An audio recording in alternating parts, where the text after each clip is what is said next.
Hi everyone, in today's video I just want to talk about wedding fairs, what to expect from them, how to set up and how much they cost. So the advantages of showcasing at a wedding fair is that you get to talk to potential clients. Rather than them just coming across your Facebook page or website or Instagram account, they actually get to meet you in person and then you can try and sell yourselves. But I just want to manage your expectations. So I've recently done 3 wedding fairs. First one was back in September. And I went in thinking, great, going to a wedding fair, every couple I talk to, I'm going to film their wedding, they're going to want to buy my services, I'm going to be on their budget, all these things were going through my mind. The very first person I speak to, so bear in mind this is September 2018, the very first person I speak to, he says they're getting married in 2021.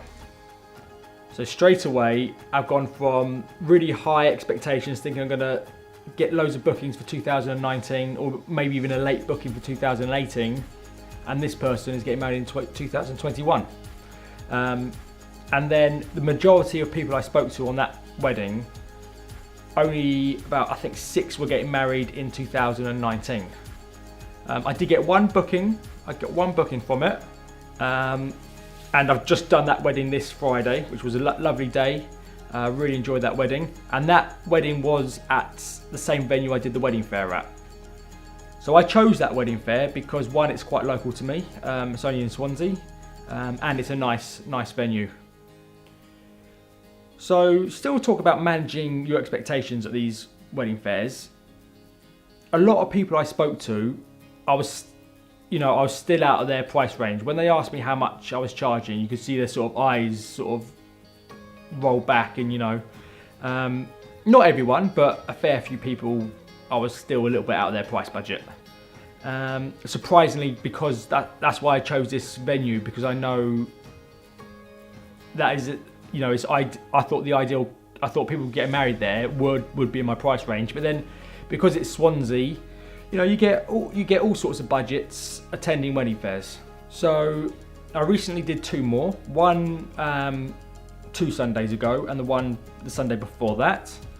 So the first one of this year, I went straight in thinking, right, I'm just going to get future bookings. I don't care about this year. I'm happy with this year. I'm just looking for next year, year after, or even the year after that. So the wedding company I chose this time were luxury wedding fairs, and this venue was a really nice venue in a really quite a posh little town. And the first thing I noticed there was a lot of the people that came through the door were a lot older, but they were in my price range. And I actually got a booking for this year, which I was quite surprised with. They wanted my silver package. And then I literally got an email last week saying actually they just want to upgrade straight away to the gold package. So they've got my top of the range package, so I'm really happy with that wedding fair. The last wedding fair I went to, same company, really nice venue, again, luxury. So I was expecting to have couples who weren't getting married this year. And yeah, it was pretty much that. I was speaking to loads of couples. A lot of people hadn't even got a date sorted. So that's another thing you've got to bear in mind.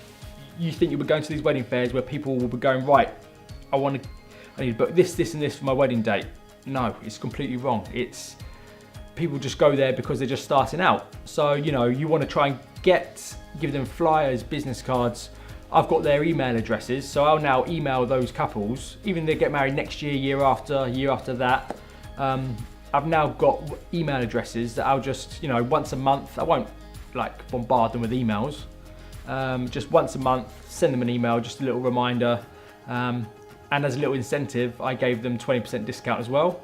And I think a lot of people go to these wedding fairs looking for, last minute discounts or just in general, a few discounts. So that's always a good option. So when you attend these wedding fairs, there's a lot of suppliers there.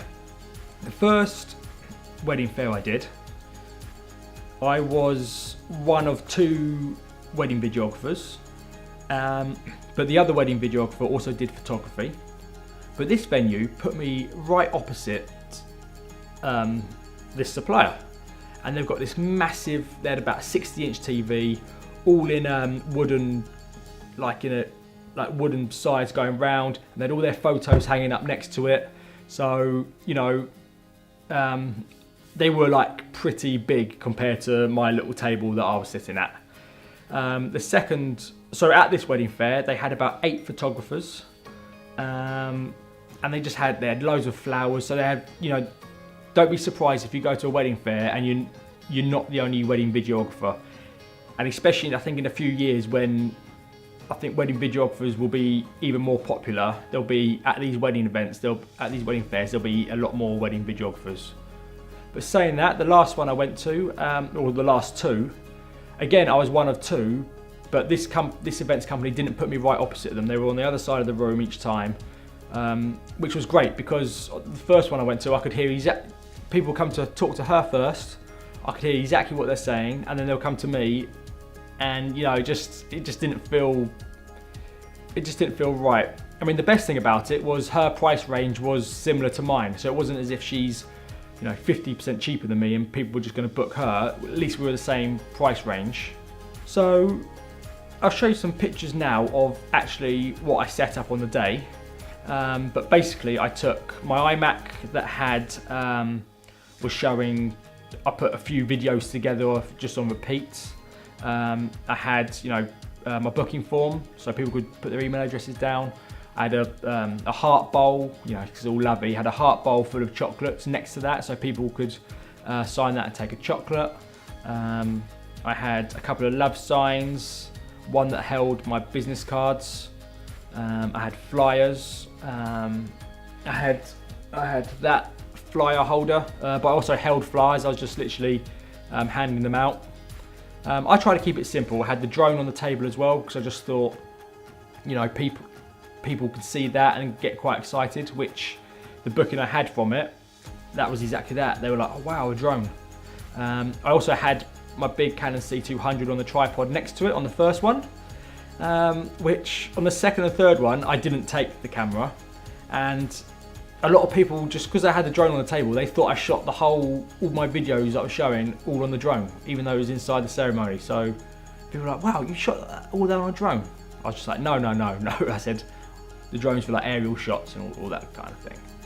So, you know, I hope you learnt something. You know, definitely best thing to think about is manage these expectations of a wedding fair.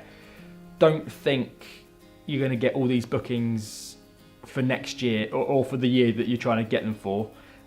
It's definitely something that you should do to get those future bookings, because, you know, if I can try and get 8 bookings for next year from one of these wedding fairs, I don't have to worry about getting 8 bookings next year in that same year. So, you know, you should always be thinking ahead. And again, when you go to these, you're trying to sell yourself. So personality helps, you know, you try always smile and just be yourself, be confident, don't be nervous. And the other thing, speak to other suppliers.